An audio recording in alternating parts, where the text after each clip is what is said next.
మామూలుగా అసలు నాటకాలనేవి ఎన్ని రకాలుంటాయండి? నాటకాలు ఎన్ని రకాలే ఉన్నది.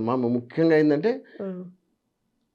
ఆహ్, దైవ సంబంధం అంటే భక్తి భావంతో ఉండేటువంటిది ఈ పౌరాణిక నాటకాలు. పౌరాణిక నాటకాలు. పౌరాణిక పద్య నాటకాలు. పద్యాలు కంపల్సరీ ఉంటాయి. హ్మ్. పౌరాణిక నాటకం అంటే పద్య పద్యం నాటకం పద్య నాటకం. కిందకొస్తుంది. ఆ! అలాగే కొన్ని హిస్టారికల్ చారిత్రక నాటకాలున్నాయి. హుహు. చారిత్రక నాటకాలలో కొంతమంది పద్యాలు లేకుండా కూడా వేస్తారు. హ్మ్. ఉత్త డైలాగులే ఉంటాయి. హుహుహు. కొంతమంది చారిత్రక నాటకాలు కూడా ఇప్పుడు బొబ్బిలి యుద్ధం, పల్నాటి యుద్ధం వీటి పద్యాలుంటాయి. హ్మ్. పద్యాలు పాడతారు. పద్యాలతోనే అవి హిస్టారికల్ నాటకాలు. చరిత్ర అంటే హ్మ్. రీసెంట్‌గా జరిగినటువంటి చరిత్రలో జరిగినటువంటివి. హ్మ్.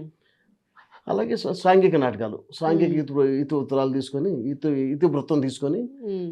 ఈనాడు అంటే మనిషి ఒకటి ఫ్యామిలీస్ ఎలాగ స్ట్రగుల్ ప్రస్తుత అవుతున్నాయి, పరిస్థితుల్లో జరుగుతున్న వాటిని జరుగుతున్నాయి మనము చూపించేలాగా. చూపించడం అలాగా. హ్మ్.